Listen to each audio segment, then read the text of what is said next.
I'm Doug Andrus. I'm the chair of the biochemistry department in the College of Medicine. Each time that we gain fundamental insight into a problem, that is an exhilaration.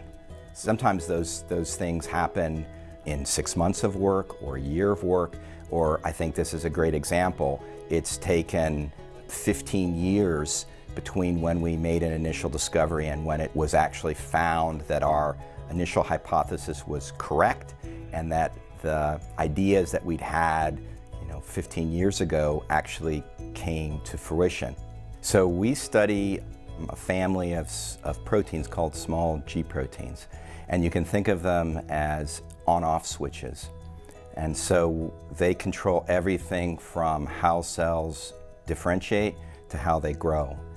In the disease like cancer, what happens many times is that these switches get broken, and they get broken on the on position. And so the cells that have mutations constantly grow even though they don't have the right signals coming from the environment.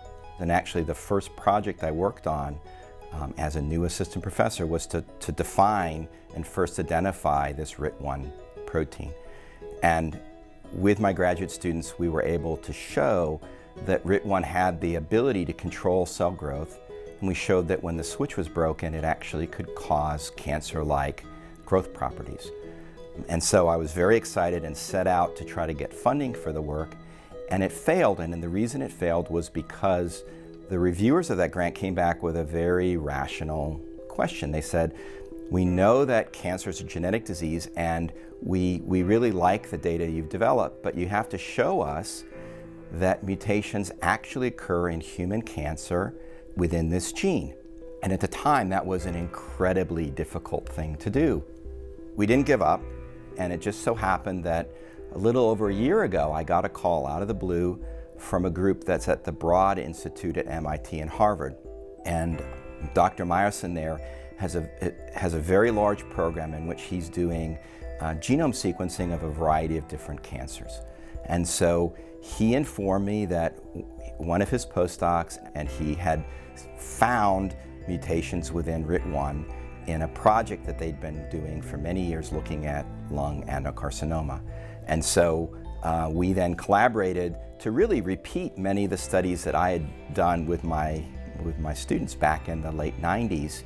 And so that provided evidence, exciting evidence, that indeed RIT was mutated and that it's a driver. So initial mutations in this switch that breaks it are one of the first mutations that happens in a cell on its way from being a normal cell within the lung to a lung cancer.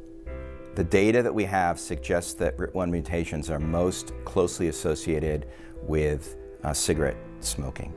I think that RIT1 mutations are likely to be more prevalent, unfortunately, in patients in the state of Kentucky than in many other parts of the country because of the very high smoking rates that are still found within the state.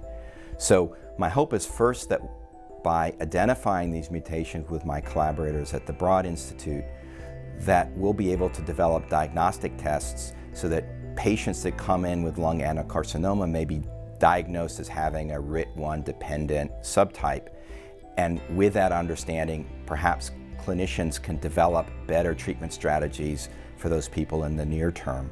Longer term, I hope that the research that we will do that's funded by the Kentucky Lung Cancer Research Grant that I just got will help to give us additional insight into what makes RIT-dependent lung cancer different than some of the other driver mutations that develop the similar types of disease, but they are clearly different because their genetic underpinnings are different.